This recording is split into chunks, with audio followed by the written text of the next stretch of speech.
Welcome back. Segment 3 of the Cowboys Fan Show. This is Kimbry Temple. My name is Tyler Ortega, and we'll just get right into it. Cowboys going up against the Rex Ryan coached Buffalo Bills this week. It sounds a little weird to say, especially with Rex being, the coach for the Jets over the last, 10 years or something like that.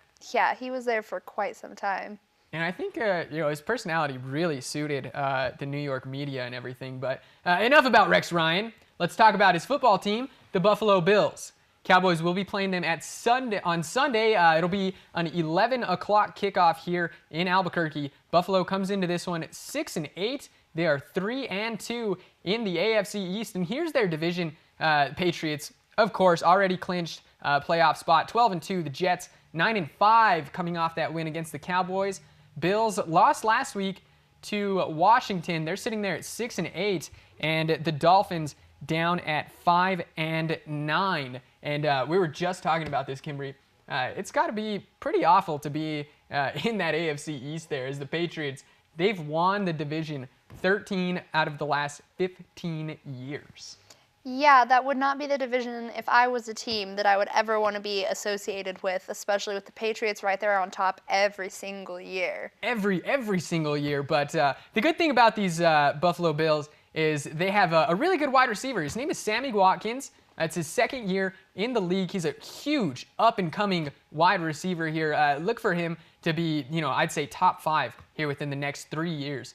And you can see here, Tyrod Taylor going to go off the play action and going deep to Sammy Watkins. And he seems to do this about once a week. Last week against Washington, he had 5 catches, 111 yards, 2 touchdowns on the day. And on the season, he has 44 catches and 9 touchdowns on the year. So Sammy Watkins, really good. And you know a little bit about him. Why don't you tell us? I do. I went to school in South Carolina for a year, and out there everybody was familiar with Sammy. He went to Clemson. He was a big name in South Carolina and all along the SEC. And, he kind of dominated at Clemson. He did great things, and people were scared of him. Big teams, major teams were worried about Clemson because of Sammy Watkins. He was seemingly undefeated at what he does, and he's big, he's strong, and he's got speed on top of it. So he's just no one I would mess with. He is the complete package, and it really helps to be a good wide receiver. And you have a versatile quarterback like Tyrod Taylor. Tyrod Taylor under center for the Bills, taking over starting duties from Ryan Fitzpatrick, who the Cowboys just played on Saturday night, and also E.J. Manuel. And we'll show you here the versatility of Tyrod Taylor. As you see here, they run a lot of these options. He's just going to fake the handoff, and that's a linebacker he's beating off the edge to get to the end zone. So you see him run it in, and then on the next play, well, actually, we'll take a look at that right now. He's just going to find his receiver, that's Robert Woods, on a little back shoulder throw. So Sammy Watkins can get it done running the option, or he can get you with the pinpoint accuracy of those back shoulder throws inside the red zone. Absolutely. I would not personally ever want to play against Sammy. And last week against Washington, Tyrod had 80 rush yards to go along with 235 passing yards. That's a quarterback running for 80 yards on the ground. So I've told you what the Bills bring to the table. Now let me tell you how to beat them in this week's edition of Toews Keys to the Game. My first key to the game this week is going to be let Moore loose. Let Kellen Moore throw the ball downfield. We saw him do it on Saturday night against the Jets. Finished 15 of 25, of course, had those 3 interceptions and 1 pick. But I think if the Cowboys really want to see what Kellen Moore has, they're going to have to just let him get out there and do his thing. Absolutely. We talked about this. This is the time for the Cowboys to take every risk.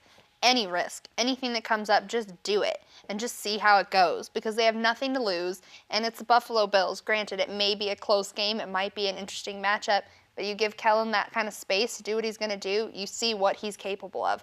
And like you said, we might be grooming him to back up Tony for a long time. Absolutely, and we saw Kellen Moore. This was his first career touchdown pass. It went to Dez Bryant. I mean, what more can you ask for? Absolutely nothing. That is just amazing there for Kellen Moore. My next key to the game here for the Dallas Cowboys on Sunday is going to be minimize turnovers. We saw 3 turnovers from the Dallas Cowboys on Saturday night. They lost the game by 3 points, Kimbrey.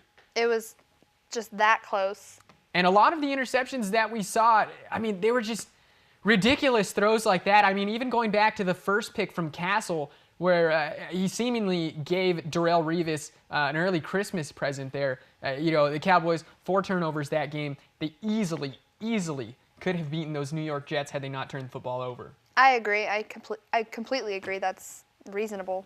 And the very last key to the game for me this week is going to be no explosive plays. The Buffalo Bills have 45 receptions of 20-plus yards. Sammy Watkins by himself has 15 this year, and this guy is just a phenom. We saw the clip earlier where, you just see Sammy Watkins going deep on a fly route, basically a bigger, stronger version of Deshaun Jackson. And this was the play I'm talking about here, as you just see Watkins way down the sideline, taking the top off the defense. The Cowboys are going to have to stop that along with the big gashing runs from Tyrod Taylor. Not only Tyrod Taylor, they also have this running back, Cowboys fans may be familiar with him, LaShawn McCoy. Oh, the name. Yep. The name itself. He did take a very, very scary hit against the Redskins on Sunday. But, best wishes to LaShawn McCoy. And here it is again, another explosive play. Tyrod Taylor, they're going to have to shut down that option. The defensive ends are going to have to play contained defense, and they're going to have to stay disciplined at containing Tyrod, because once he gets out of the pocket, I'll go as far as to say he is 2015's version of Michael Vick. That's a very good comparison. I could absolutely see that happening. Not only can he run like Mike Vick, he's a better passer too. That was really the thing that always hampered Mike Vick. In the mid to early 2000s, he just couldn't throw the ball. And even now, he's getting a little bit better now that his legs are diminishing. But Tyrod, he's just the full package. Cowboys really have to cut down on the explosive plays. Now, Kimbrey, what is your recipe to beating these Buffalo Bills? Honestly, you touched on anything that I would have touched on. Sammy Watkins is somebody that the Cowboys need to keep their eyes on the whole game. You never know what he's up to, and you never know what he's going to do, and he's capable of just about anything when it comes to being a football player. And being Sammy Watkins' size, you said it, bigger, stronger than Deshaun Jackson. We had struggles against Deshaun. We've always had struggles against him. There's no room for error against Sammy. It's going to be a fun watch. A really colorful coach on one side in Rex Ryan, and a sort of bland coach on the other with Jason Garrett. Don't go anywhere, ladies and gentlemen. We will be right back with segment 4. We'll be handing out some game ball MVPs from last week and giving you our predictions for this week against the Bills. Don't go anywhere. You're watching the Cowboys Fan Show right here on U Sports Network.